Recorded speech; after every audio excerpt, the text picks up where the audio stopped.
Do you take chocolate as a donation? Get paid in chocolate. I try to, last thing I need is to be eating chocolate.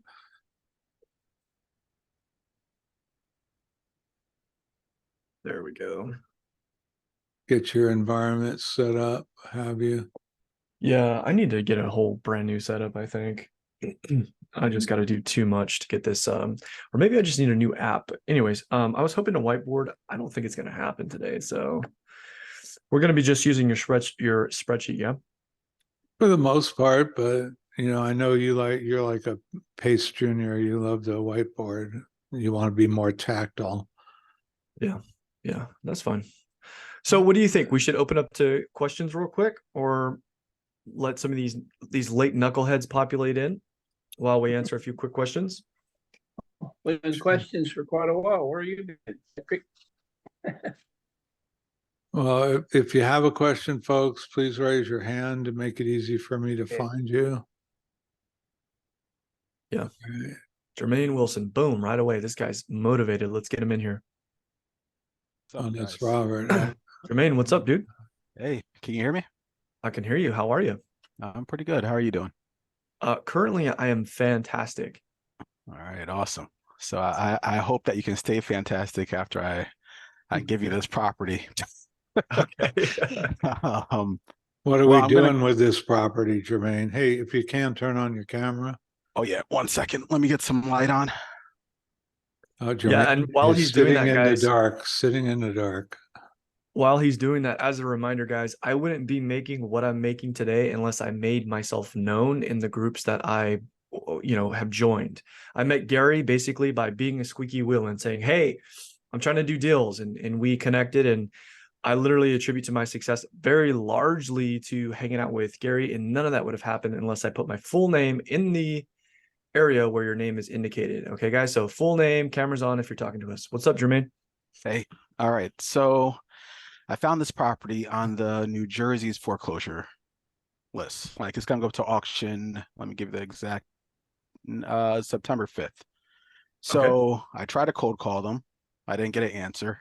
I realized that it looks like it was a transfer of deed for $0. So I guess it went through probate most likely. And now we are here because I'm about to go door knock them. But I try to actually look up comps, like doing what we were going through last week. And the biggest problem I'm having is that I can't get any comps on this property. Like, Okay, so basically the whole neighborhood just seems like realtors don't do their job or something. So it's a low trading area. So I have a few quick questions for you. Number one, what's your exit strategy? I think it would probably be wholesaling it because it looks like there's a decent spread. They owe 349,000. That's the upset amount, at least. That's what they're showing on the foreclosure site. And I want to say that if I'm basing off of like what I've seen for homes within that range fixed up is 455,000. Okay, so it's not low equity, but it's on the lower side of equity. Oh, okay. So you're saying they owe 3, it's probably worth 5. Is that what you're saying? I'm thinking, yeah, close to like 5 if it's fixed up. Yeah. So if we take just those numbers alone, right? Mm-hmm. So you said 350? Yeah, that's what they owe. Okay, so assuming that the ARV, the after repair value, or the retail value is that 500, you're at 70% ARV already without really touching reno or closing costs or anything, right? Okay. So it's probably not going to be a cash deal just by the numbers that you're giving me. I don't know if we're missing anything here, but just if I were to do a quick shotgun analysis, it doesn't sound like a cash deal. Okay. All right. Do you want to, I mean, I don't know if you want to share an address with us. We could do a deeper dive, or I'll drop it in here. I have to step away 1 second. I have a phone call I have to take. oh, Sorry about that. I'm very sorry. No, I'll tell you what, It's work. we'll come back to you when you're done closing deals. Okay. All right. All right, bro. But I put it in the chat. Okay, no problem. We'll come back to you. Cindy. Cindy, let's talk to Cindy. What's Hi, up, girl? everyone. I'm new here. I actually have been with Don and Mike. I'm a baby elephant for a couple of weeks, and I think one of you guys popped on their call Yeah. because you're from California. So that's really why I'm here. And so I don't waste anyone's time. Do you guys have lists that you work off of? Do you have something in your group that I know how this works? Do all groups work the same? I guess that's really my question. That's a great question. So no, all groups do not work the same. Okay. So Gary and I, Gary, if you don't mind, I'll kind of do my. Just speak for me. Go ahead, Patrick. No, so Gary's been doing this way before I have. Way more Okay. consistent, has done way more of these Zooms. And so from my experience of just the handful that I've done, we've kind of just been doing Q&A in specific topics. However, Gary and I just recently met, and we're going to really dial in what we're talking about in terms of cash and creative deals. And then we're going to be giving you resources specifically on how to close those types of deals. We're also going to be adding another Zoom on Monday, right, Gary, at 3 p.m.? We didn't set a time, but we're going to add another Zoom every week to focus on landing deals. Yeah, the only other time it would work for me would be 3 p.m. But we'll announce that for you Okay. guys. The other thing that I'm going to be doing is creating a course, just a really quick free course for you guys that you guys can log into and get started with your businesses. So yeah, that's basically what we're doing. Today is like the last day where we're kind of just spitballing, and that's kind of what we're doing today. Is we're going to be covering underwriting today, but we're going to have more themes specifically to focus on and more resources for you guys to actually be taking action. And that's the biggest thing that we want you guys to do, is actually be jumping in and taking action. So, But how do we benefit you? Are we cold calling for you, or are you guys doing the same thing that the others guys do as far as lists and stuff? Or yeah, I love how Gary. is that a dumb question? No, that's not a dumb question. Guys, there are no dumb questions. The only dumb question that you could ask is something that's already been answered. Okay. So if you're not paying attention, you got to pay attention. You got to engage with us. So can you re-ask your question again? Yeah, so I'm a sales rep. I'm a cold caller. That's all I Love do. it. I actually have another business. So what I'm trying to figure out is, how do I get in here? And I thought it would be a great entry level as I'm learning to do, Yep. find How do I deals. make money? How do you make money with us? That is correct. Immediately while I'm learning. How do I benefit you is Love it. also, right? Yeah. So everyone's at different stages, right? A lot of people are asking, hey, how do I join your team? And really, I don't have an onboarding for that yet. I'm working on it. So it would slow us down in our current operations to bring people on. However, you guys can make money with us, and this is how. Generally speaking, most people are at our beginning level, right? So they're just like, what do I do? Right. And like, great, taking action is the first thing. Obviously, you have a background, so you're probably a little bit more advanced than that. So bringing us qualified leads is the first step. We're going to have a form for you guys to actually fill out. And what a qualified lead is basically somebody who's interested in selling, and you have 4 points of information. You know what type of condition the property is in. You have the price and whether or not they're firm on that, a timeline, right? And motivation. Why are they selling? So those are the 4 pillars. You can add on another one, and occupancy is really important as well. That also has to do with timeline. So if you can bring us those 4 to 5 points, as well as an address and a motivated seller, now we have a lead. Okay, if we have, Gary, can you do me a favor while I'm talking? Can you pull up that sheet, the elephant compensation And you sheet? guys are good with this going in differently. Obviously, if someone gives me a list, I already know how that works. I would never touch that. They give us lists that goes to those guys, those sub 2 leaders. We can go on different groups is what I'm saying. I just didn't know how it worked. Yeah, you can Correct? go on different groups. As soon as you have a lead and you go to an elephant leader and you say, hey, I want you to work with me on this lead, that's okay. who you're working with on that lead, right? And so we're in very close contact with the other elephant leaders. And so what we don't want is that we don't want you going to another elephant leader and being like, hey, I've got this deal. And then they start spending their bandwidth and energy on that. And then you come to us and you're kind of double ending it at that point, where that's not how we want to operate. Okay. So if you have a lead, if you have something that's motivated, and maybe you made that initial call and you got the 4 pillars, right? That's great. Bring it to us. We'll work with you. We'll have a form for you. If you have it under contract, that's a whole different ballgame. where we will do a joint venture contract with you, and we will actually help you we will either be the buyer or we'll help you find one. And full disclosure, guys, if we feel like we cannot help you, we will immediately point you in the right direction. Okay, we won't tie you guys up on these deals. There are very tight and important timelines, as realtors and realtor documents express. Time is of the essence. Okay, Gary, do you want to take this up? You want to explain what we're looking at? Ooh, they made it pretty.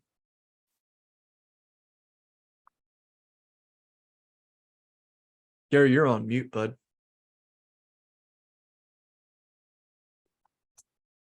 I was hoping you was going to save my voice. No, you go ahead and speak to this. All right, guys. You're in the, you know, Gary's going to make me work today.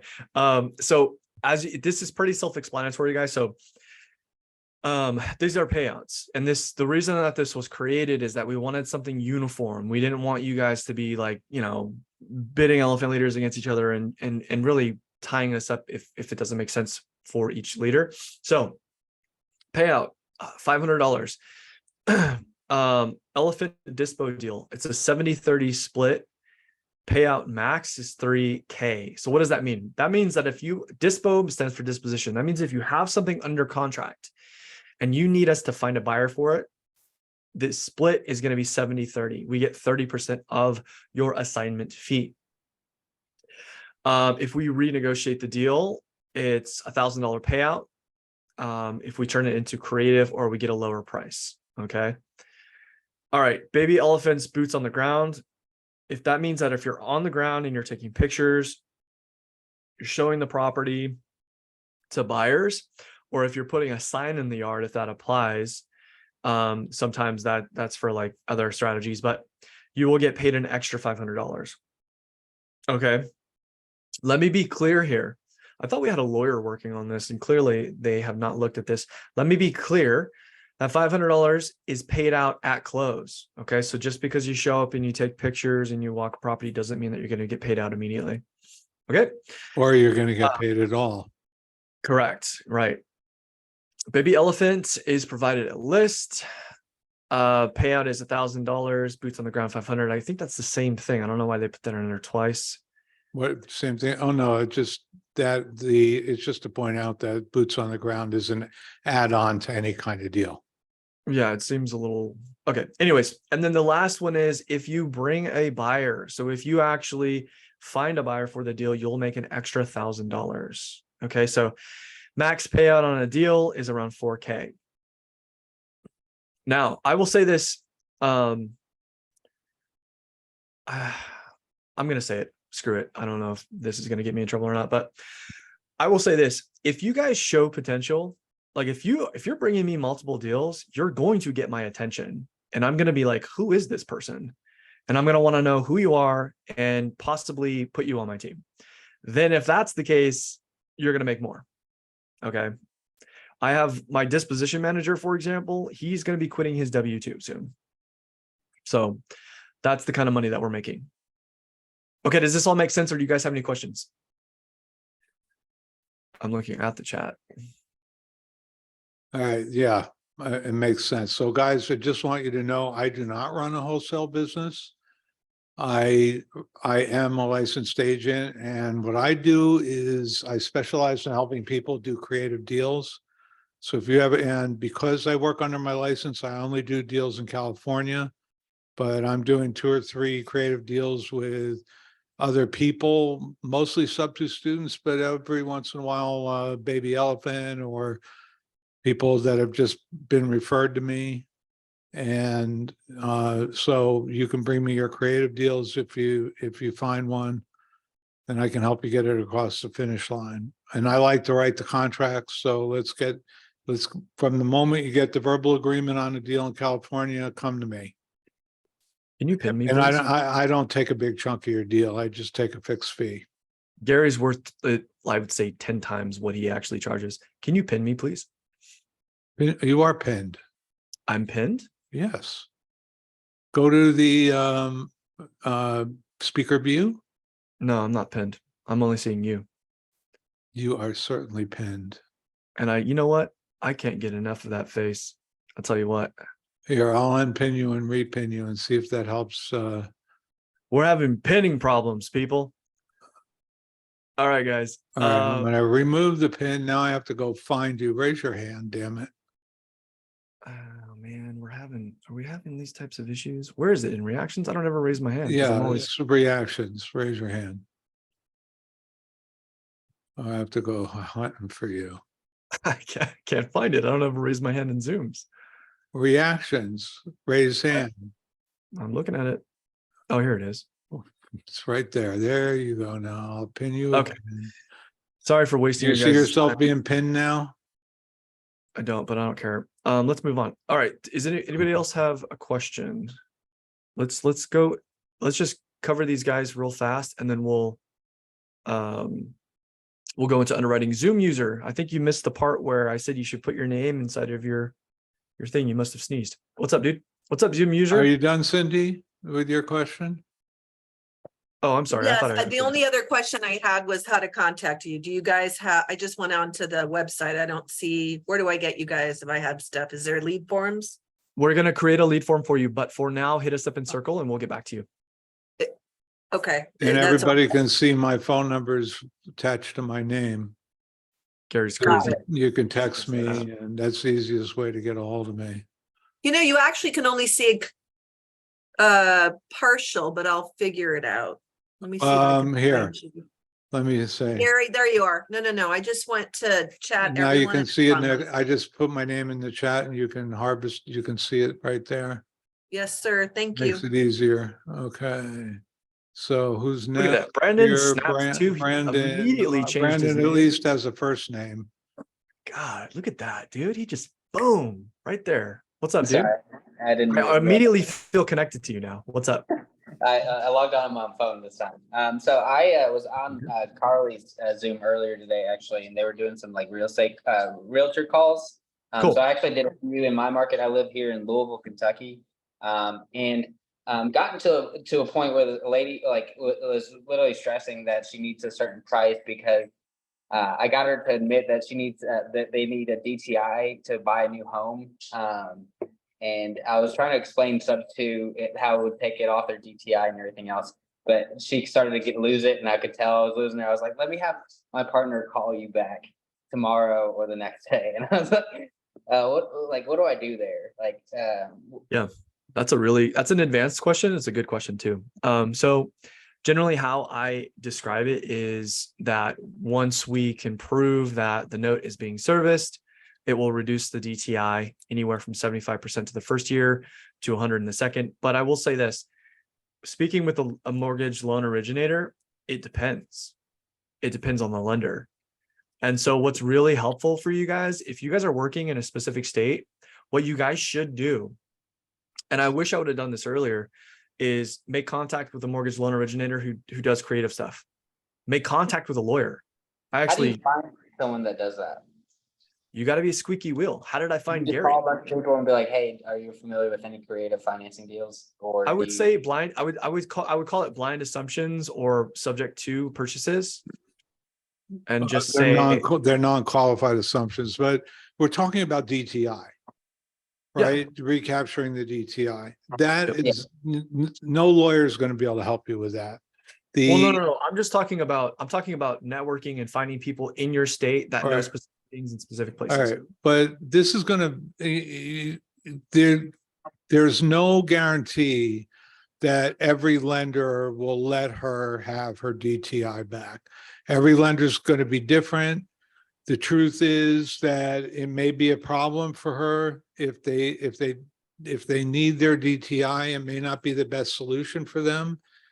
Most of the people that we do substitute deals with, either they've got tons of money and the DTI doesn't matter to them, or they're crashing and burning with a foreclosure. So foreclosures by far, the pain of going through foreclosure far outweighs the pain of not being able to get a loan for a little while. So right now, getting out of a loan is more important than getting into another one. So keep that in mind, that you don't make promises that may not be true. because you can, you get yourself into trouble that way.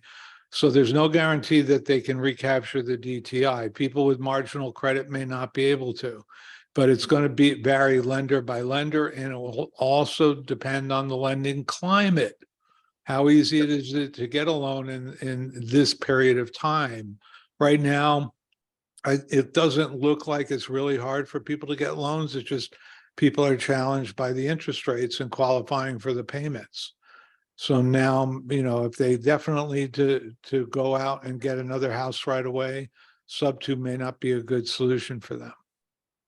Yeah. Okay. And so I want to just before I let you go, I want to outline one thing that he said that many of you here may have like heard, but like it's not probably sinking in how it should. The most important pillar out of the 4 is motivation. So how motivated are they to actually sell that house? Right? Do they need to? And if they need to, then creative might be an option. If they're downsizing or they found a new house that they like better, it's not high motivation, right? So I mention these things because I'm at a point now in my career where like, I got to make decisions like this, because if I spend too much time on something, I'm losing money over here. Does that make sense? And creative deals take a lot of time and energy, right? So I think what he said was really important about motivation. Like, how motivated are they? If they're super, super motivated, they're open to it, then you can get on the phone with a lender and you can start navigating it. But it's going to be a lot of time wasted unless they are. Does that make sense, Brandon? Follow up, Brandon?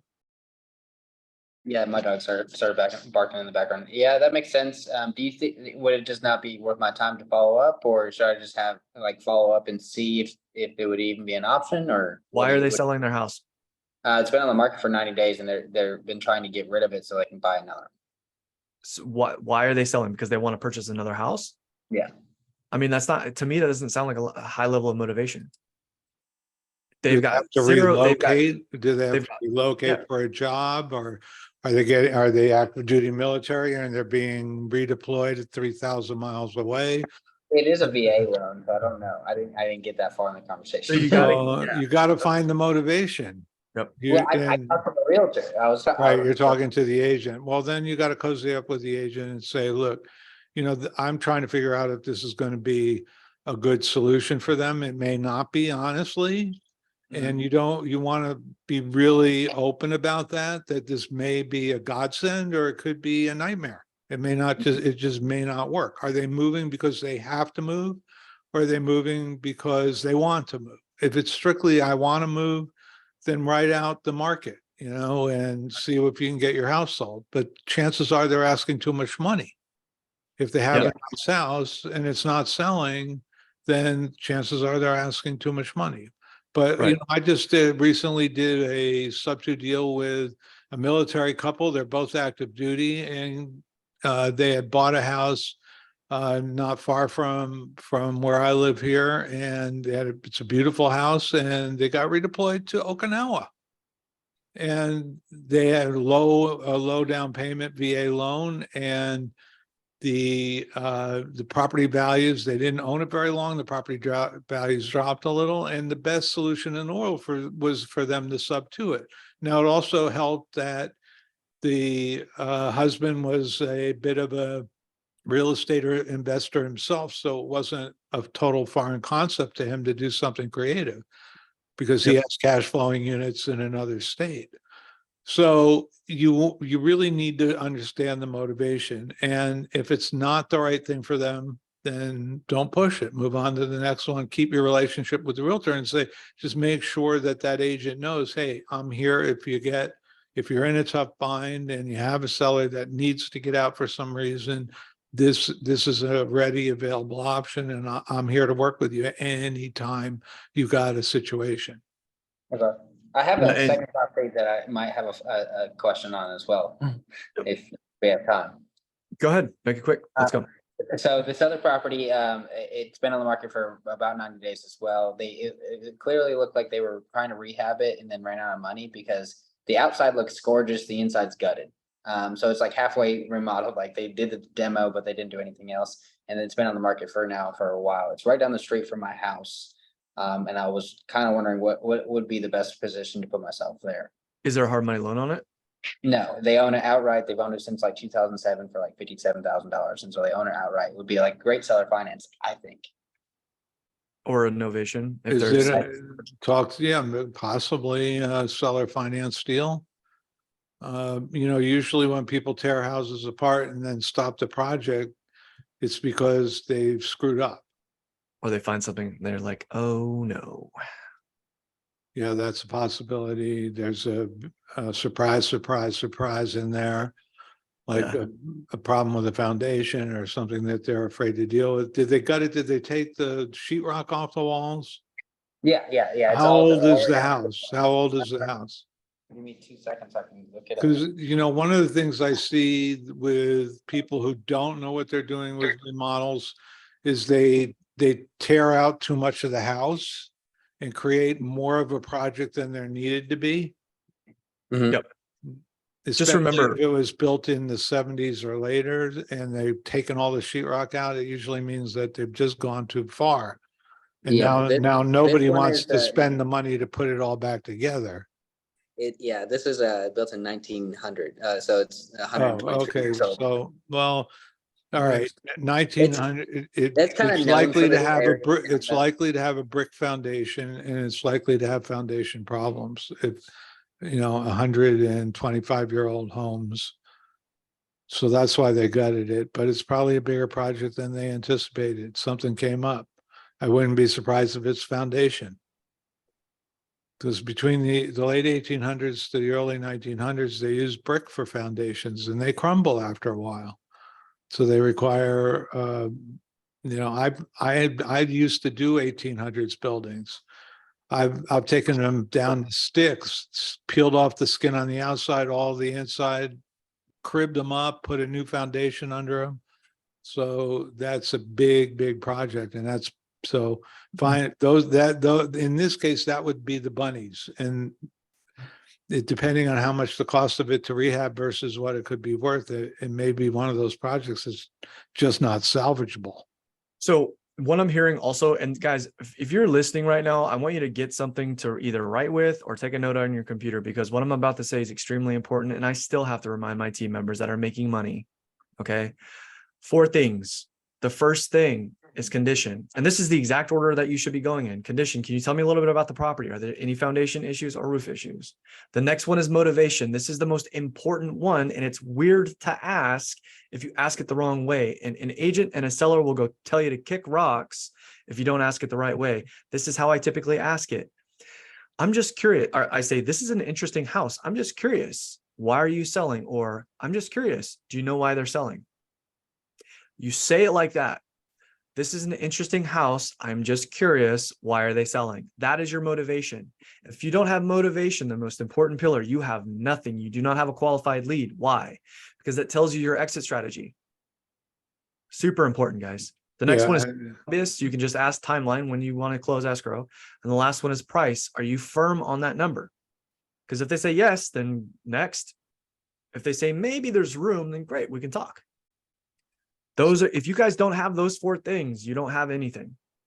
Okay. And so again, Brendan, with what I'm hearing, you're asking these, what should I go after this thing? What should I do? I need the motivation. I need exactly what's going on, because the motivation with opportunity number 2 is, what did they find? Why did they run out of money? How do they not have more money? What's going on there? Because maybe you'll start to do the math and it just doesn't pencil. So one of the ways you can remember the 4 pillars, or for me, I like mnemonics. Like for me, I call it TCOMP, TCMP. And I know the O is just there to make it pronounceable, but can you remember TCOMP? TCMP, TCOMP, TCMP, just drill that into your brain. Don't forget to hit your pillars. So I personally, yes, what he's saying, that's perfect. I like to go in the order of condition, motivation, because condition to motivation really flows well. And hey, look, the way you say it in conversation, I'm just telling you how to remember it. right. No, I agree with you. Right? Yeah. When But I'm you telling use them a the order, mnemonic that's- to remember it, a little, what's an acronym? 100%. Pronounce. Really important, guys. And in the flow of the conversation, the most important thing you need to know is the condition. And the motivation, condition and motivation. Motivation probably trumps everything ultimately. It does 100%. Yeah, it does. And All right. everybody can flow their conversations with the sellers and the agents differently. Brandon, thank you for changing your name and thanks for hanging out with us, bro. Hey, Brandon, you should be a sub-2 member. I think 1% of all sub-2 members are named Brandon. Really? Seriously, I couldn't believe how many. I think we've got a couple hundred of them. A couple hundred people would be either DON, DEN, some permutation of that. I'll put in my last name, but nobody can pronounce it, so it's just Well, then you should put your initial in the Zoom so people can distinguish Yeah. you from 200 other Brandons. Okay. gotcha. Can do. All right, thanks, I man. think Chris Chris. is up next. Yeah. Gentlemen, how are you? Good, man. How are you? Good, good. This is more of a general question. And the question is to be a realtor or not to be. And I say that because my license, I can go get it back really quick. I could probably also reciprocate in Georgia. One of the areas I was thinking about in North Carolina. But in the past, I've bought a sub-2 deal, total 100% seller financed. And I found that through the MLS. I have no problem cold calling people. We've also used our county clerk's office here to find list pendants. I'm not sure if that's the same term you guys use in other states. Notice of default. Yeah. Okay. And then the biggest thing, I know there's agency issues like disclosing who you are, am I a realtor? So I guess overall, I think it might be a good idea, but what do you guys think? That's so Well, funny that we just covered this in another Zoom, but go ahead, Gary. I'll Oh, let you I'm take sorry. over. I missed that. we No, just, that's okay. what Zoom did we cover? Was that covered in? The sales Zoom, we talked about it in the beginning of the sales Zoom. Well, let me ask you this. I want to flip that back around on you. Why did you let the license lapse? I would call it lack of focus. My cousin told me the only reason why I'm not 100 times more advanced to where I am, because I don't focus. So I kind of tend to get bored with things. I've owned a car lot, an insurance agency. I've done a lot, but now I've settled. Well, crypto is still a big thing with me, and I decided to get back into real estate and try to leave a legacy for my family. All right. Well, there's a difference between shiny object syndrome Oh, I know. and being legitimately ADD or ADHD. I think And it's shiny object. shiny object syndrome definitely is about self-discipline. Right. If you're legitimately ADHD or something like that, then there are therapeutics for that, So there can be an advantage and disadvantages to having a license. Okay. So I am very committed to a high ethical standard because I decided to have the license. So things I won't do that some real estate agents will do, I will not be a principal and an agent on a deal. If there's a conflict of interest, Dual agency. I'm not going to do it. Same thing with double ending or dual agency. I don't do it. Okay. I don't do it. I don't care if it means double the commission. It doesn't matter to me. If I have a listing and I also find the buyer, I will give that money back to my seller. In fact, for a while, my last listing, I looked like I had the buyer and the seller was like, she was a former broker. She was an elderly woman. No, you deserve the whole company. I'm like, I'm not going to do that. I don't feel it's right. And, you're struggling to make ends meet. You're in, and she's late 70s. And I'm like, no, that's your money. It's not my money. Okay, so the other question though, within that is the lead source. Like I said, I live here in New York in Rockland County. We can just go to our county clerk's office, find list pendants, nothing special. But the MLS does have all the expireds in the world, and ours even show if there's any seller financing. We have a box, and I don't know if that's around the rest of the country, where to give you that information. Or, well, let's just put it, as a realtor, is that a great advantage, or would you say no? I like the MLS. I subscribe to 3 of them. That's how much I like the MLS. I cover the whole freaking state. Yeah. So yeah, there's advantages to that. I don't mind the expireds, but I don't know, do some of the syndicators show the seller may carry? It depends on the MLS. Actually. What's that? It depends on the MLS. I think You- SoCal and you- NorCal are different. Yeah, but no, that is an option that is in almost every MLS, the seller may carry or a seller will carry. So that's usually in the terms. My question to you, Patrick, is because you are way more skillful and experienced than I am with the syndicators like Compass and Redfin and all of those. Have you seen that in any of the listings on those sites? They might be a keyword in the listing, but from my experience, if they're offering seller finance, the terms are usually pretty horrible. Well, my experience, a lot of them are, well, they'll take a second.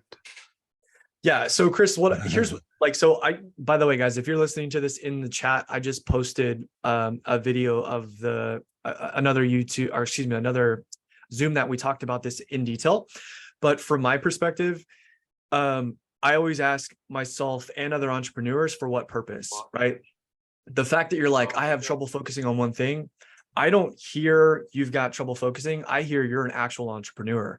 The difference between successful entrepreneurs and those that aren't are their ability to take that drive to want to start a million projects and focus them all that energy into one thing, right? So do you want to be an agent or do you want to be an investor? Or do you want to be an investor agent? Right? Because Gary is an investor agent. He's in the top of his brokerage right now, but he's focused primarily on one thing. It's doing business with people like me and people like you, right? So, or do you want to represent buyers and sellers? Then focus on that, right? So for me, I think it's interesting. I'm an analytical dude. I like to learn. So I'm very tempted to get my license, but at the same time, I'm at 6 figures for last quarter. Like I'm projected to make that much this quarter. Why does it slow down? You know what I mean? To do that. So for me, I have access to the MLS. You know why? Because Gary's like my best friend. Yeah. I pull listings up for him all the time. We do deals together. So yeah, all you need is friends, which you already have probably, Yeah. right? Yeah. Pull that stuff for you. Yeah. So it's like, for what purpose is what the real question that you have to ask yourself. And you got to be honest and you got to be ruthless with yourself. Why do you want to do it? Does it fit your goal? And be yes or no. There's no maybe. And then you focus on what you want to do and you give it your all. Right. And for me, I guess it's more so the lead source. I know there's other leads out there, like you say, but again, it just gives you such a lead source. And I think that'd be the only advantage. Make friends with an agent. Nothing will beat the MLS. In fact, when it comes to me targeting creative, what I do is, and I got this idea from Gary because he has such a huge brain. We take data from the MLS, we take those parcel numbers, and then we plug it into programs like PropStream that has horrible MLS data, but great mortgage and transaction history, right? Great public record data. So we take the MLS data, we feed it into the public record, and then we can see what's been on market for, more than 60 days or whatever your search criteria is, what's expired, and what does the note look like? And then we literally hyper focus on the best opportunities in those lists. Does that make sense? Yep. Just for creative. Yep. Data stacking, it's a beautiful thing. Yep. Yeah. Does that help, Chris? Absolutely. I appreciate the conversation. Yeah, man. Thanks for hanging out with us. Yep. Jermaine, is this the same guy that we were talking to earlier? I think Who's like, he's had to go back. close- Now he's going to get a phone call. He's going to get a phone call. No, I'm sorry. I work in IT, so it's Oh, like, okay. Are you in the Things hit the support arena or? yes, I am. I'm on call basically like a doctor. So Okay, I got it. Yeah. I had a long IT career. oh, nice. That's why I know how to pull data from one and port into other, do list stacking, data manipulation. Okay. I can't remember your initial question. Can you remind us what we were talking about? Oh, Oh, it was a Jersey. it was property, right? Jersey property. I will pull the link. So you're trying to figure out what's the exit strategy on this, and you're struggling to find comps as well. Yes. Okay. So where are you trying to source these comps from? Well, just off of the the public information that's available. Where are you getting this public information from? So Redfin, Zillow. That link's a Redfin link. Do you want to pull it up, Patrick, and take a look at it? You're really good with Redfin. And Clifton, New Jersey, Route 46. Okay, you know what I'm gonna have to do? Give me 1 second. I grew up in New Jersey. I live in California, but Oh, that's my nice. old stomping grounds. Where, Clifton? Around that area? There's a aquarium store I used to go to a lot there. I don't know if it's still there Oh, okay. on Route 46. I was an avid aquarist. Nice. There's a real, actually, I think I know which one you're talking about. I believe it's still Aqua there. World, I think it was called. Yeah, I think it actually is still there. Like the one It's- that's like right next to a strip mall, I believe. I just want to make sure I don't have any addresses that I do not want to share here, or public information that we can't share. All right, this is what we're looking at. Yes, that is it. As a reminder, guys, if we find out that you're going around Jermaine on this deal, you will be banned. Okay. We're here to create a strong community and work together. If you want to go after this deal, hit him up and JV with him. All right. So do we know anything? What do we know about this property? I know that it's in pre-foreclosure, or well, it's in the process of foreclosure. They haven't actually done any bankruptcies. They haven't done any of those steps yet. And I believe they also haven't done the 30-day. I guess you can delay it at the courthouse. I believe they haven't used any of those. I know California very well. I don't know New Jersey, so I don't know how it works there. Yeah, But, I believe okay. it's 2. Well, why don't you see if you can comp it? That's what he said he's having problems with. Got it. Let's take a look inside of PropStream real fast. See That's what we where got. that's where I was going. But since you're going there, I won't.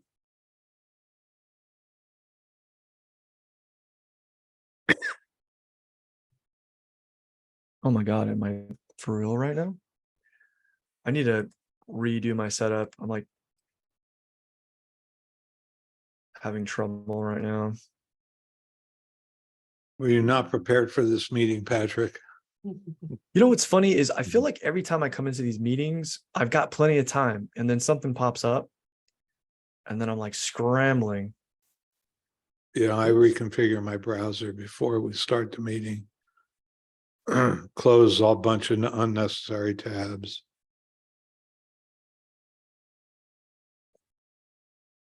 I'm literally working off my laptop and it's so annoying. Okay. I just want to see what the note looks like. This is PropStream, by the way, guys. This is what we use on our team to take a look at mortgage transaction history. It looks like there's 2 notes here. Both are FHAs. Both are way over what I would want to assume. And the note, it says 289. Estimated value is 435. Estimated value inside of PropStream is typically very bad. It's not super accurate. But we can look at comps and see if there's any thing in the area. And you're right, very low activity, at least on public record. So this is a, do you know what the, let's see. What does Redfin say? How many bedrooms are in it? It Do you doesn't. still have that open? Do you know, Jermaine, bedroom count? No. Beds- No clue. I tried to figure it out through Zillow. I couldn't find any information there and nothing on Redfin. Well, And I those also- those houses are all kind of alike. So that would be a question, like Uh, why I'm not seeing any bed bath count on public record. Can you tell me more about that? That would be a question that I would ask the realtor. But first It's and not on foremost, market. Doesn't appear to be on market. Yeah, this is an on-market deal. oh. You said on market or off market? Off Oh, market. So, Yeah, I found this through the foreclosure.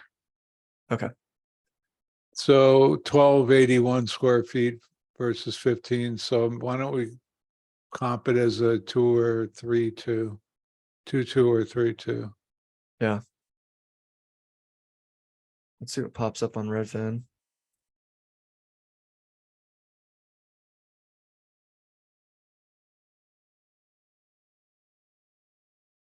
So is there Doesn't look like there's a garage here. Do you know if there's a garage? Might be in, it's gonna be in the back of the house, Yeah. if there is one. It looks like that's it. Okay. Let's look at that side view. That's a pretty substantial house. It looks like a garage in the back there, yeah. Yeah. Just funny Before that, you- I have So, a question. How did you, all right, without PropStream, am I able to find the FHA loans like you did without PropStream? I don't think so. Oh, okay. You would need to have a connection with a title company in your state or Okay. a national title company to be able to view that. Let me see. I don't know. I don't use Privy. I just started using Privy. Let me see if I Jermaine, I have a question. What would you want to do with something like this? Are you looking to, what are you looking at when you're looking at a foreclosure? Well, what are you gonna say, Patrick? is that a question for me or for him? Well, I was just asking anybody, because I mean, there's a ton of them, right? So you're looking at this particular house for what reason? Or what is your strategy on this one? This is just me The trying exit to. strategy? Any, You're yeah, Yeah, what's the exit strategy? Well, I think he's thinking wholesale. Is that correct? Not anymore after after what we spoke about earlier. And now that I see that second FHA, I don't think would even be possible. So yeah, typically when I'm purchasing my properties, like I'm not purchasing anything over, I'm not assuming anything over 5%. But I also don't underwrite in New Jersey, so I'd have to take another look at it. But I can tell you that, and I'm only well, seeing. we also don't, those are estimates. They're not always right. Sometimes the rates are lower, sometimes they're higher. They're just estimates based on when the loan was originated. But we can see a range of values here from the mid threes. So have you talked to the owner, Jermaine? Do you know anything about the condition? I tried to cold call them. I didn't get an answer. I didn't get anything. I even tried to skip trace relatives and I didn't get anything. So now I'm gonna go door knock. Yeah. That's a real successful way to do foreclosures. Yeah. So this is tough because we don't really truly know the bed and bath count. It does have a very large lot. So generally speaking, you're gonna be adjusting your numbers $3 to $5 a square foot for the lot. But what I'm really looking at is proximity for comps. For whatever reason, I'm not seeing a lot of activity here. So we're located here. And we've got these three comps. So this is a public record sale. This is a cash sale, and this is new construction. So we really don't have a lot to go by.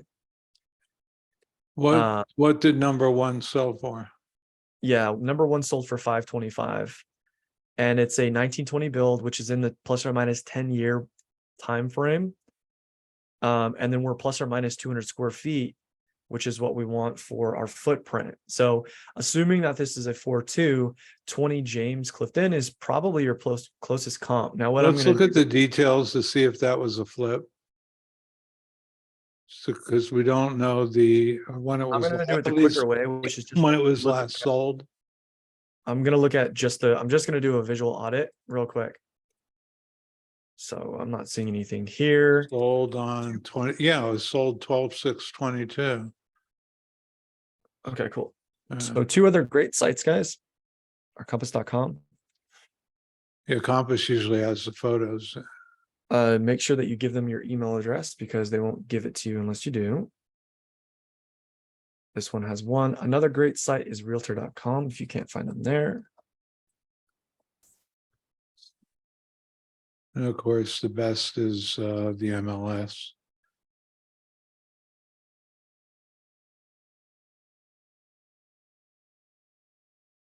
And no pictures. So going off of public record, if we look at the details, like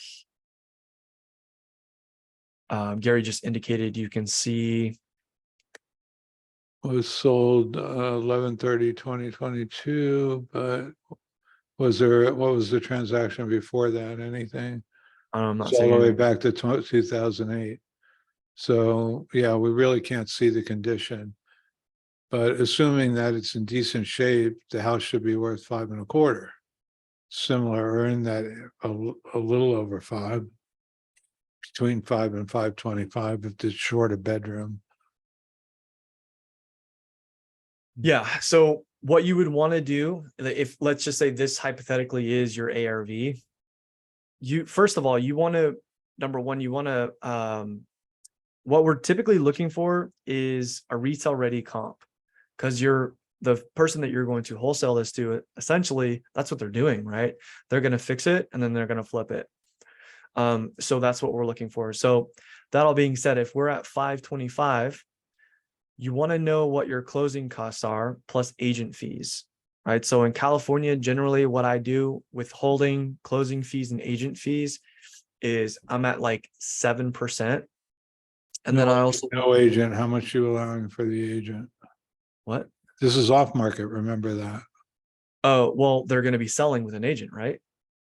No? Oh, you mean resale? Resell. All right. Yeah. So let me start over. Gary's here to antagonize me, guys, and remind me why we're friends. So if we're at 525 in California, generally what I'm going to do is I'm going to take 5% for agent fees, and then another 2% for like holding and closing and other fees, right? So we're at 7%. Then we want to net 10%, so that we want to actually have 10% profit. So that puts us at 83%. Okay. So this, again, this is just California. This is how I run my California numbers. So if I'm at 525, that's the true ARV. Again, it's hypothetical. I'm timesing that by 83%. I'm now at 435. Okay. And I haven't spent any money on reno yet. All right. So we're at 435. Now in California, it depends on the market price, how much money per square foot you're spending for a renovation. But if I'm at this price point, generally speaking, I'm probably going to be spending about $60 a square foot. Okay.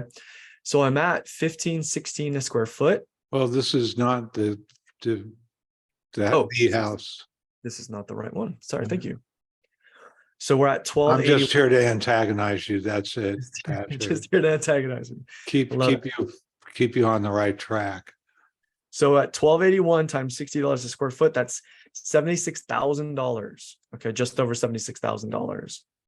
So we're going to subtract that. So we're at 525. What did I say? 76? So 525 times 83, we're at 435 minus the 76. I'm at $360,000, and I have not put an assignment fee on that yet either. This is why I wanted my whiteboard today. So if we're at 360, I'm gonna probably want 3 points on that. So about 9,000, we'll call it 10. So my maximal allowable offer is like 349. And this one, I don't know why we have two buyers, but the 20, is this the wrong one? Where's the subject property? Here. This one. All right, so let's look at the mortgage transaction history. Do we think both of these are outstanding? What do you mean, the loans? Yeah, so we're looking at, what was your MAO? Oh, good point. We're at 349 and they owe 289. Right, so there's possibility to make a deal here. Yeah, they'll still walk away with a nice little chunk of change. A little Well, something, actually, something. On the site, the approximate upset, and I'll put it inside the chat, is Well, yeah, what's owed? What's the there it goes. reinstatement? Yeah, Approximate 449. upset. Yeah, it's not a Deal. deal. Unless you find somebody who wants to live in it and they'll assume that loan. well, this might be something worth pursuing, a short sale, but they're a pain in the ass. Yep. Because banks don't feel any pain. There's no bunnies with the banks. The banks don't keep bunnies. They're heartless robots. Okay. All right. Thank you very much. Yep. I actually learned a lot from this. So I appreciate it. Yeah. So What again, we're here for. guys, I know that was a lot of numbers. I know not everybody is strong at math. And to be honest, I don't think I'm the strongest at math either. But again, let me give you just some basic calculations. So your ARV, your after repair value, what we think, let's see, where did it go? Well, actually, why don't we, that's a good segue into the underwriting, don't you think? Yes. Are you going to share your screen? Yeah, I didn't want to do it without you, knowing it was coming. I love that. Thank you. You're saving me from jumping around the screens with my setup that isn't set up correctly. Why did you do a $60? I was looking at Pace. He said it was $60 for a total gut and a $40 per foot for a basic. So why did you go with the $60 a foot for the reno? I'll tell you what, I'm never going to argue with Pace, but here's what I will tell you. What you should do, if you're going to really do this the right way, is you should call around in your state, in your specific area, and get quotes. Like, how much would this job cost? And tell them, look, I need a simple calculation. I need to know how much money per square foot I'm going to generally have to spend.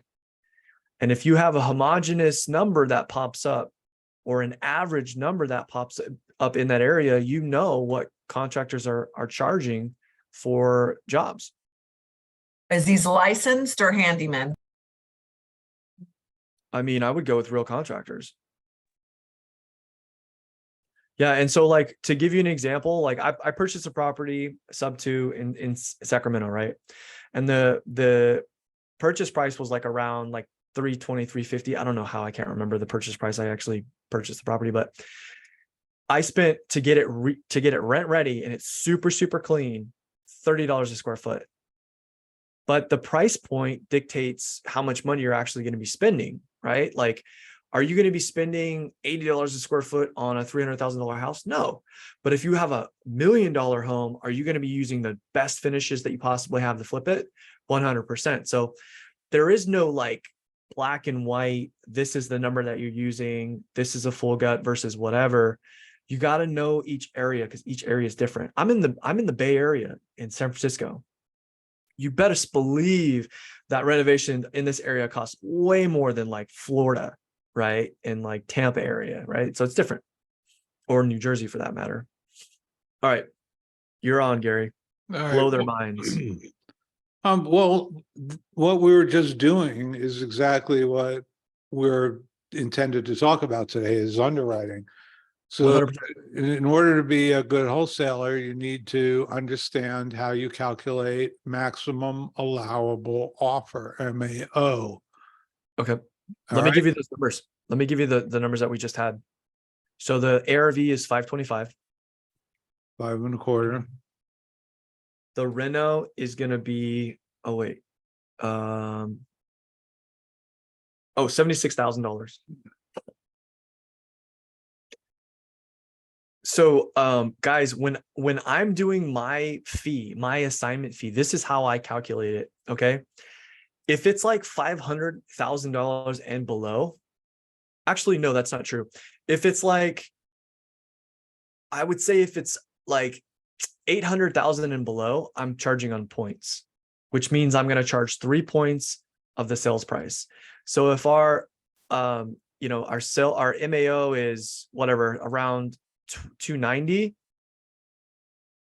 Okay. Let's just put that in for, actually say $10,000 real fast.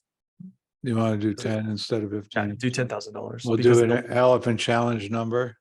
Yeah, exactly. Well, it'll burden the deal, right? Because it's Right. okay. So credit to buyer, rarely are you going to use that.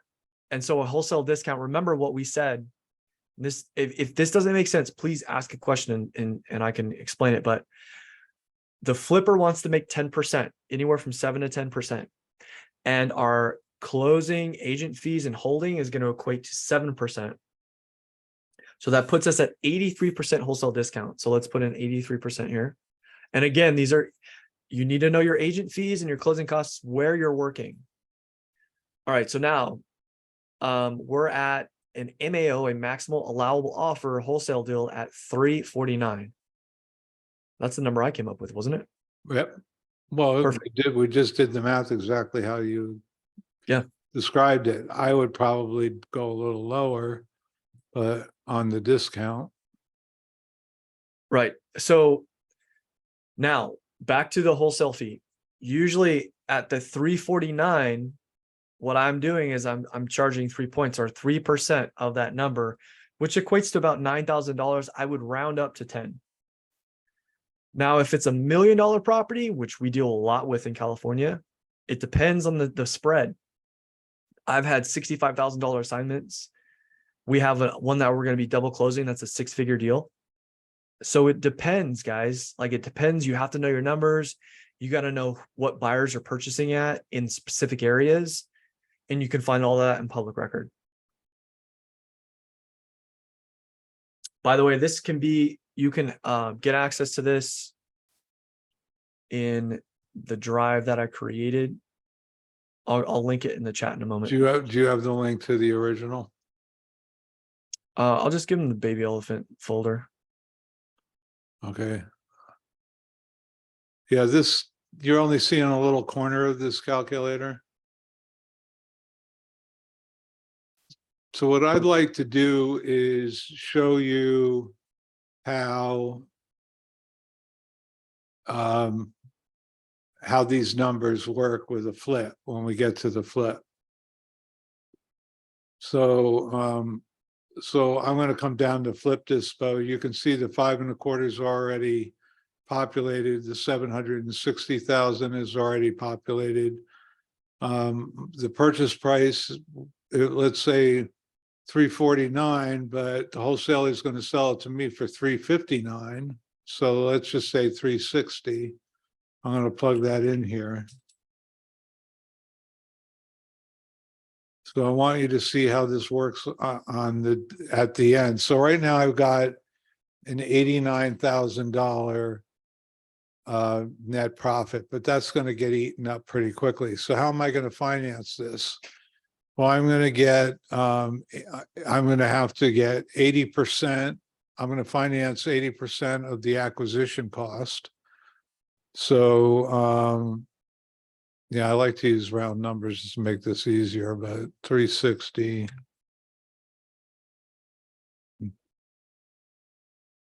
So 288, my hard money loan. So I'm going to get a hard money loan for 288 plus 100% of this. So my hard money loan is going to be 300 plus 76. I don't trust my brain this late in the day.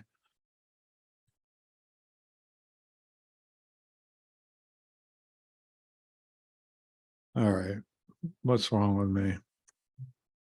Can't be trusted with a calc. I multiplied it here. 288 plus 76.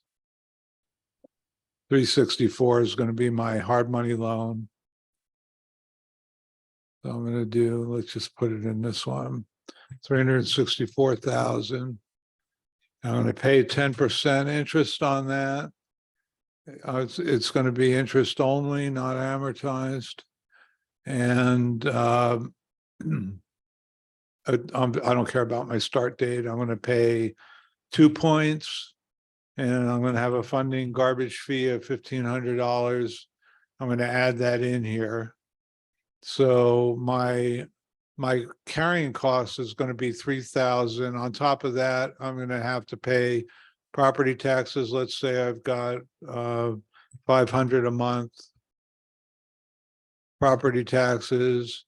My insurance is going to be $150. Actually, it's going to be more like $200 because I'm going to get builder's risk, which costs a little more. And maybe I've got an HOA fee of $100. So, and I'm definitely going to need $75 a month for electricity, water, it's really not expensive to carry, the utilities, if you're not living there and you're just running tools all day during the cheapest time of the electricity consumption, it doesn't run up a lot. Your property So- taxes, I think your property taxes would be half of that, wouldn't they? Well, The purchase prices in their MAO is 290 it's gonna something. be, well, in California, my acquisition cost for the interim. Yeah, I think you're going off of uh, flip cost. 43 divided by 12, do it's gonna be 250 365 a month Okay, for property taxes. If this were California, that's what it would be. So I'm at 3770. Now, how long is it gonna take me to rehab this? Let me put in 5 months. So that's gonna show my carry cost is 18,866. My entry fees, I'm gonna have, I'm gonna say my closing costs are gonna be 6,000. That's on my buy side. Look at that money get eaten up pretty quickly, huh? Now, if I'm gonna sell it for 5.25, and I'm gonna put in a $5,000 contingency here. So I've got some oh shit money. And resale closing costs, well, I could be on the hook for 25,000 if I pay 5% in real estate commissions. If I stage it, I could spend another 4,000 for a light staging. I'm down to 21,353. I'm not going to do this deal. Doesn't work for me.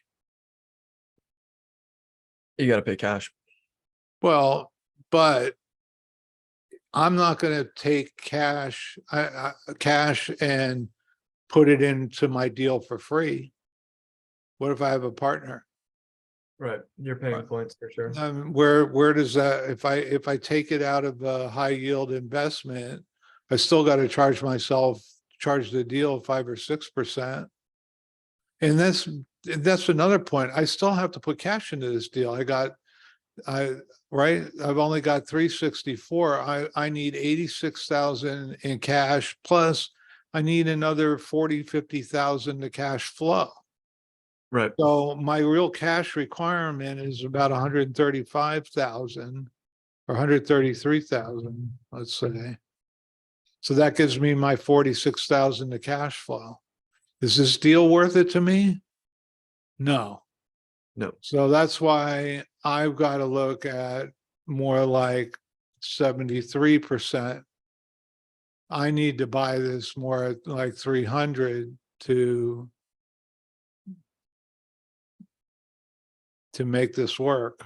Or let's say, let's put 75%.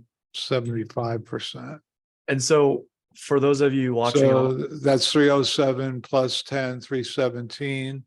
So if I change my price to 317,000. Now my profit's back to about 10% I want to make. But I wanted to show this to you so you understand what your buyer is dealing with. You're the wholesaler, your buyers can, and especially with these high interest rates. Now 2 years ago, I was getting 6% hard money. Now 10% is going to be, I'm going to get that only because I have experience in a relationship with my hard money lender. I could be paying 12%. Watch what happens if I have to pay 12.5%.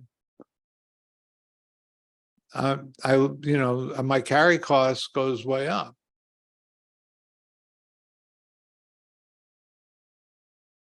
That's why I built this calculator, but this is what I wanted to show you guys today. Because you're doing this as the wholesaler, but your buyer has got to look at this. So maybe I can shave a couple months of carry cost here. Look at the difference that makes. That adds 10. So, when I'm negotiating on the buy price, I say, okay, I think I can give you 330 for this. You got to get it to me for 330. And I'm at my 10% number. Or I got to look at it, if I can't get it for a better price, then I've got to negotiate with the wholesaler that I'm buying from, Patrick, and say, Patrick, you're killing me. I need this lower. You got to get this price down for me because and at 5.25 for this property, I can't get my repair costs down any lower than this. And you know what I'm going to say, guys? I'm sorry, Gary. We have bids from cash buyers and they're ready to go this week. So guys, one thing I wanted to say is that like most of our, like, so in our business, most of our buyers are cash buyers. And so this is something that we learned early. Well, it took us a But while. are those cash buyers not financing afterwards?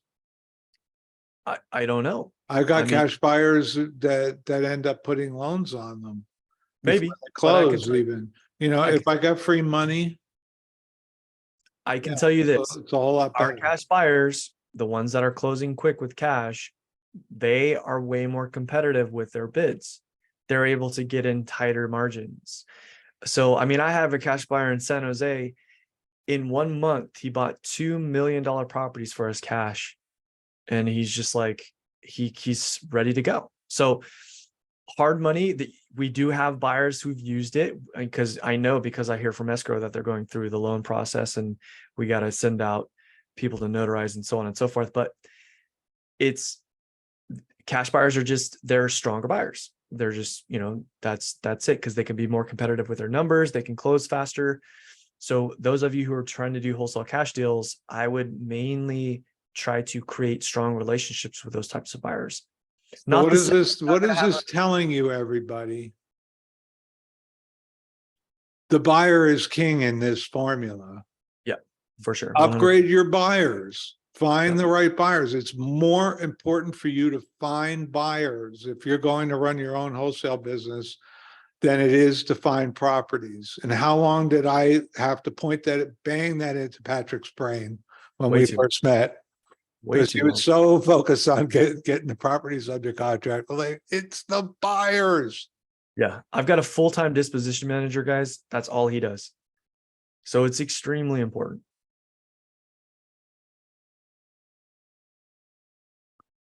So my goal here was to show you the relationship of what you're doing on the front end to get the deal to what the flipper's got to go through to finance and carry and manage the deal. And if you're going to spend months on a project and only make 20 grand, it's not worth it. Right. I can do that being a real estate agent and not have to go, you know, risk fund money and show up at a job site every day to make sure things are going right. It's flipping is a lot of flipping work. Yeah, one thing I'll say is that, like, I think it's from my perspective, as somebody who started out literally just a year ago and now we have a 6-figure business, close to 7, is that our perception was like, we don't have a lot of money, so why don't we go after like the low price points? And now that we're operating, we look at lower price points and we immediately disqualify them. They could be an opportunity for us. They can actually be a real opportunity, but because of the price point, we disqualify. Because if I'm charging on points and I'm charging, 3 points, and I've got whatever, $250K purchase price, and I'm making $6,000, whatever, $7,000. I could spend the same time and energy on $1 million price point, and I could be charging anywhere from $30,000 to $60,000 and put the same amount of work. And actually, I could argue with you that you will spend more time and energy on lower price points. Why? Because sellers who are selling lower price points, every penny stings way more to negotiate under their ask than it would on a larger margin, right? I've negotiated hundreds of thousands of dollars off of $1 million properties because they're higher price points. You're not going to do that with a $200,000 or $300,000 purchase. Does that make sense, guys? in the chat. Let me know if that's making sense. Anybody with questions about this?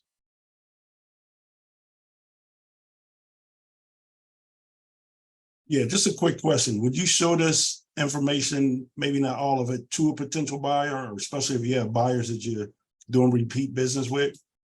Would you show them how you derive that number?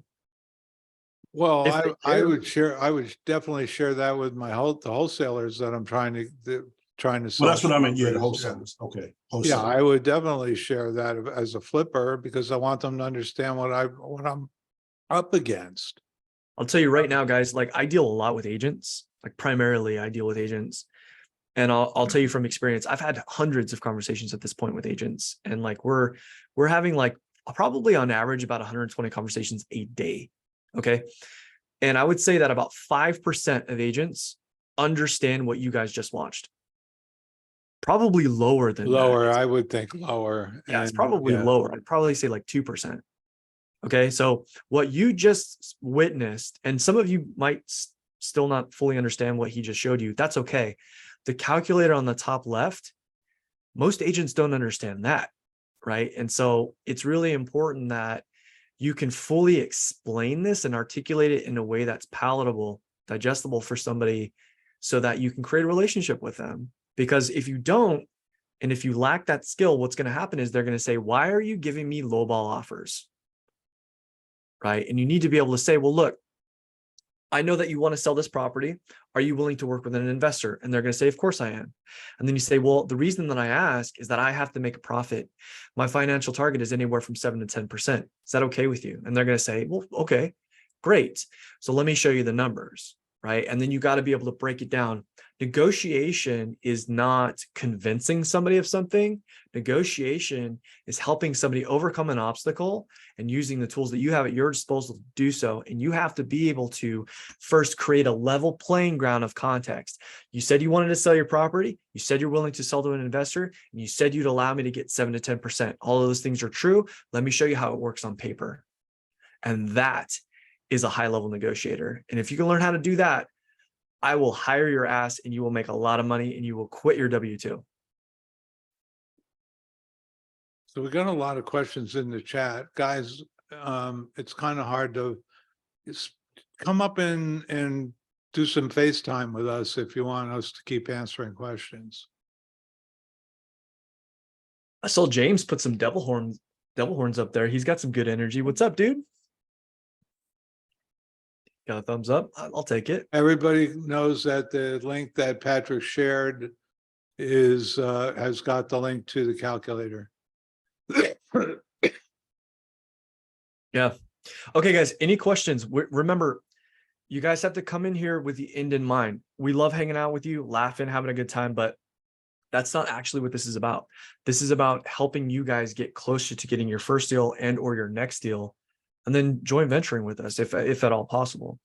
Is the calculator not in your share? Because they're saying there's no calculator. Here, I'll give you here, let me. Now, guys, well, I'm going to give you a link. I'm going to give you a link to this. It's in there. It's in there. Guys, it's in a folder. It says underwriting deals. Click on that and that'll open it up. There's directions in there, two big emoji stop signs. Stop and read what that says. And then you'll have a calculator. All right. All right, guys, are you guys tired?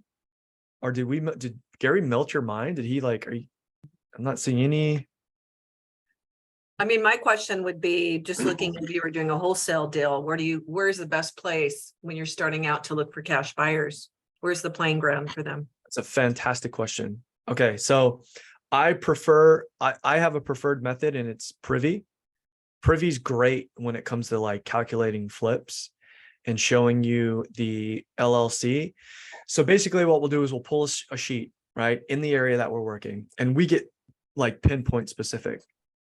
And So again, you're looking for investors. So it's kind of like a list source where you would go pull up where you would see the most action for investors. Is that what you're talking about? Is that a cash buyer? Demo it, show them, Patrick. Don't tell them, show them. 100%. You got Privy open and Sorry, I don't mean to keep interrupting you. I want to make sure I understand this. PropStream also has a filter called flippers.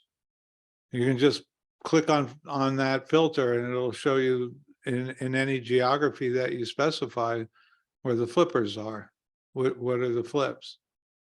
But you, And so that's the most concentration then is what you're looking at, right?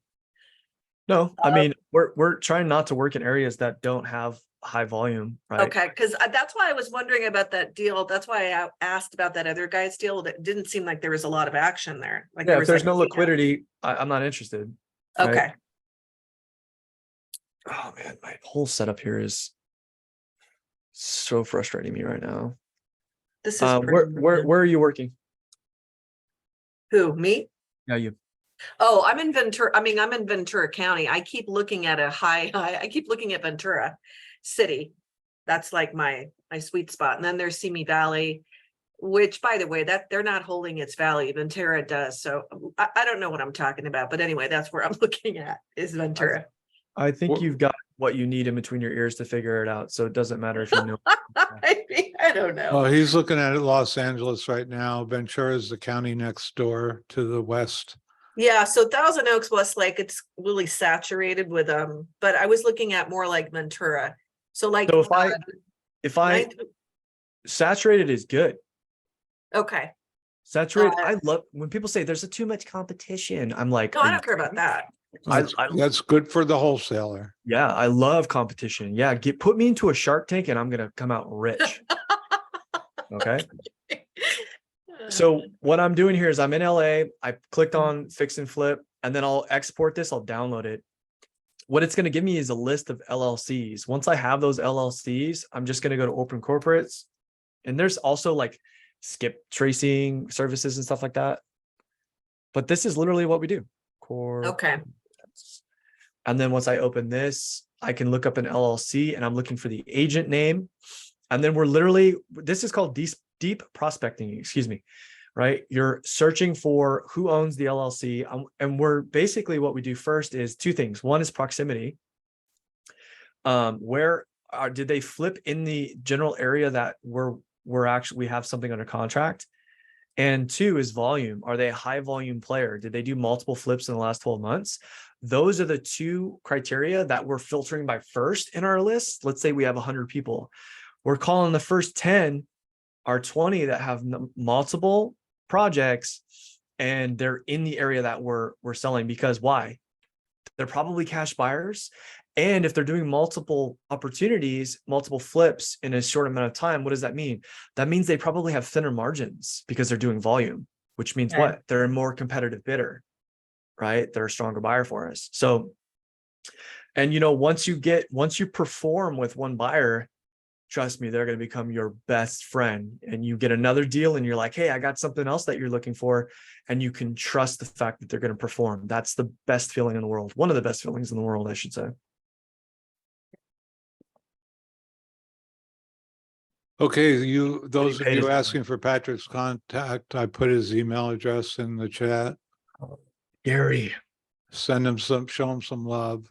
Gary one time gave my phone number away in a Zoom, and I swear to God, in like a 3-day span of time, I had hundreds of text messages from people. And what I did not know, unbeknownst to me, he posted the recording in a Discord. So not only did everybody in that meeting get my number, but everybody in the Discord got my number as well. And I had to beg him to take it down. It was pretty funny. Funny now, it wasn't I funny. don't remember that. I do. I did that? Yes. Me? Yes. I had like 20 people that are like, please let me join your team. And I was like, I can't handle all these people. But it was pretty funny. Anyways, questions, guys. We've got a few more minutes here. Hey, there's a reason not to be a realtor if you don't like every time I do a listing and close a deal, boom, it's like spam explodes into my phone and in my email. Oksana, if I give you my number and you text me, I might get in trouble with my girlfriend. Hit me up on Circle. Just hit me up on Circle, and I swear I will answer you guys, okay? Rob, is this Discord open to us? So in the beginning of the Elephant Challenge, Rob, we were using Discord and not Circle. So now we're on Circle. But if you guys notice, I have a profile on Circle, you guys can message me there. Okay. And again, like I mentioned, I will have a form for you guys to submit deals to us so that we have a more organized way of qualifying and then tracking the opportunities through the pipeline. I'm also going to be setting up a pipeline that will automatically message you guys in each stage of the process so that you can get notified where your transaction is. I Hey, feel like Patrick, Yeah. Louise. this is Luxley. can you raise, do you know how you raise your hand so we can spotlight you? Our opinion? I was looking for that. I can't find it. I've had to figure it out too. The It's, reactions. click on the reactions button and then it'll say raise hand on the bottom. Oh, reaction. You and I both discovered that today. Okay, there I go. You were today years old when you. Today years old when we figured that out. Okay, What's up, dude? well, I got some sort of good news. That property that you quickly went through last week, I put it on a contract today. Really? Which one? 1823 19th Avenue South in St. Petersburg. Oh, we're in Texas? And no, in St. Petersburg. Florida. Oh, Florida. Florida. Okay. Guys, give him some love in the chat. Give Yeah, him some love. Dude, congrats, bro. Good for you. That's like a huge, huge milestone is getting a contract. yes, it is. First one, Luxley. First one this year. Wow. First one this year. I like how he said that. He said that with ambition, right? Like, watch me.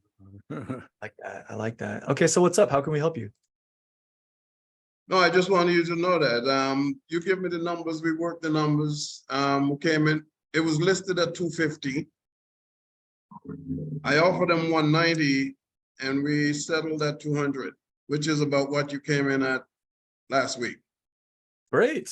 The ARV was, I think, 346, 347. Fantastic. So do you're you have it? Are you wholesaling it or are you keeping it? I think I might keep it. Oh, okay. Good deal. Was it a sub two or a cash deal? It's a cash deal. Okay. Nice. All right, how are you financing that? I have a local private lender. He Okay. did some deals for me a couple of years ago, so I went back to him. Love it. I might need to get that person's number. We love private money. He's muscling in on your funding source there, Luxley. I have a feeling.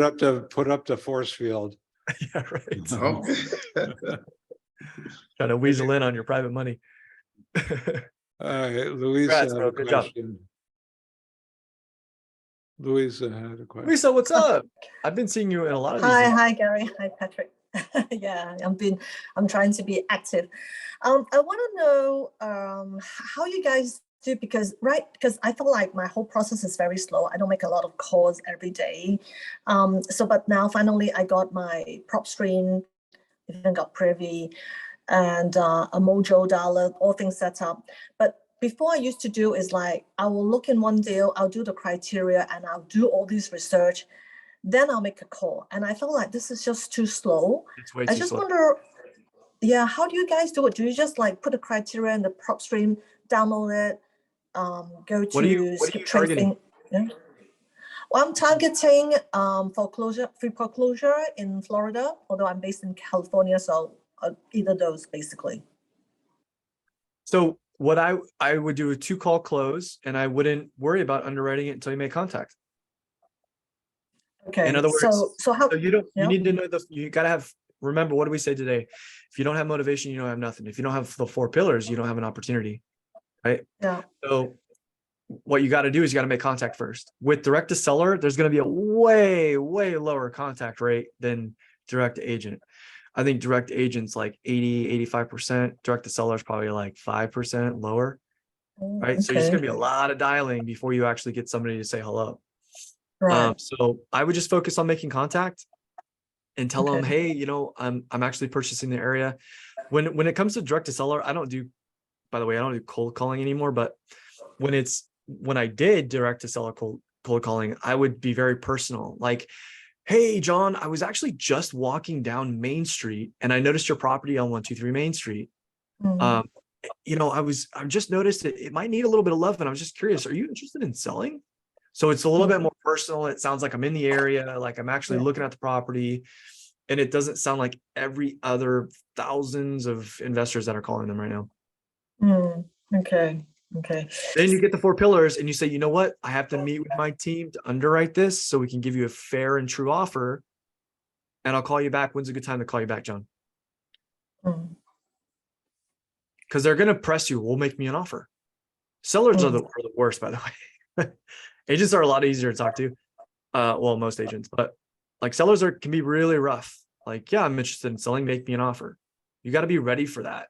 And you got to know what to say. Okay, but because I try with agent, and the agent is like, they're not very open up to the seller financing or sub to. That's why I was trying to go for pre-foreclosure, and they probably have some pain point. That's why I reach out directly to sellers. Well, agents, I've actually had I don't know, God, I wish I had a metric for you, but I've had a pretty decent success talking with agents in creative. I think it's how you talk to these agents with creative. You're going to remember most agents and by the way, if you're an agent in here, don't take offense to this. Most agents don't know very much. They don't know about creative. They don't know about how to work with investors. And it's not necessarily their fault.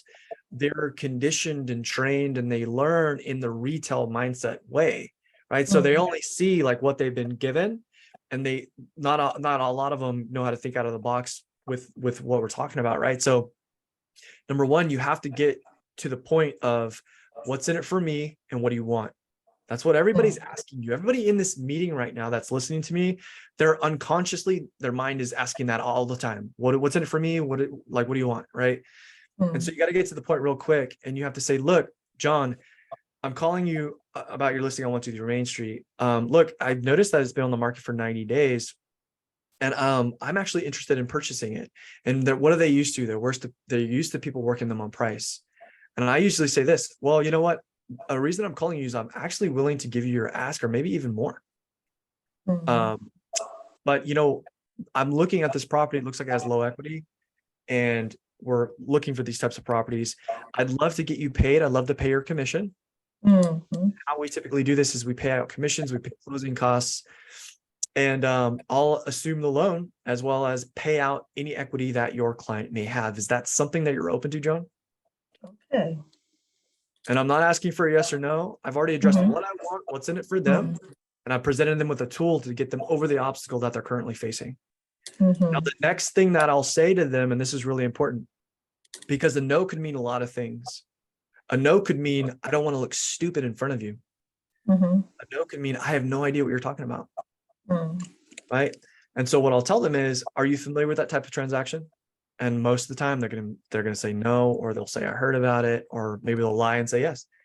And then I'll say, John, the reason that I bring that up is that I have an agent. His name's Gary, super smart dude, not as funny or good looking as I am. However, he will be more than happy to do the paperwork, and he's done a lot of these transactions. So really all you have to do is be able to convey this information to your seller. Is that something that you might be open to, John? And then there you go. You've taken the scary unknown thing out of it. You've also used kind of a third-party story by telling them, I have a history of these transactions. I'm confident in closing them. So you don't have to worry, and I'm going to get you paid, John. That's how you want to address an agent. Okay. Great. Excellent. Thank you. So probably try that route as well then. Yeah. And by the way, look, sellers and agents are going to be, it's the same process. You're going to have to go through the same objections and the same idea of, what do you want? What's in it for me? Okay. Excellent. Thank you very much. Thank you. Yeah. Thanks for hanging out with us. Okay, everybody, I think we've reached the end of our broadcast day today here. And thank you, everybody, for being here. Any last thoughts, Patrick? I just love these people. Yeah, it's fun. We had some fun. We're having fun every week with you guys. Here's one thing I will say, guys. When I first started, I had very little idea of what I was doing. very little idea of what I was doing. But now I'm doing this full time. My discipline manager is going to quit their full-time job. I mean, I've got people who are walking away from W-2s on my team. And so how did I get there? It wasn't like I woke up and I was imbued with this, holy knowledge. I just made more mistakes than you guys. Right? The only difference between somebody who's extremely successful and somebody who's not is not capability. It's the amount of mistakes that they were willing to make and keep moving forward. You take action, you make a mistake, you adjust. You keep moving forward, guys. That's the one thing I want to leave you with. Don't spend all day and every day in these Zooms. Yeah, come hang out with us, take a Zoom here and there, but get on the phone. Open up PropStream, open a new account on Privy, whatever it is. Take small steps to getting towards that goal. All right, guys. Oksana, you keep asking this question in the chat. It's okay to make offers. Go make offers. What's the worst that's going to happen? They say no. Okay. But you're not going to get to yes until you get through a whole bunch of no's. Just remember that, everyone. I'm sure Luxley didn't get to jump from right to yes. He had to go through a few deals before he got this yes this week. So make offers, go out there and make mistakes. Yeah, I send my agent about 10 offers a week. Okay. It 10 was a week, all 10 right. for me. And this was the first one this year. So 10 a week, that Yeah. means that you made at least 260 offers, right? Yep. All right, everybody. See you next week. Same bat time, same bat channel. Look for an announcement for a possible new session on Mondays, Monday afternoons. So Yes. we all have that figured out in the next day or so. So keep your eye out for that Yes. if you want double the dose of Gary and Patrick. All right, take care, everyone. Thank you, guys. All right, Bye, guys. bye. Have a great day.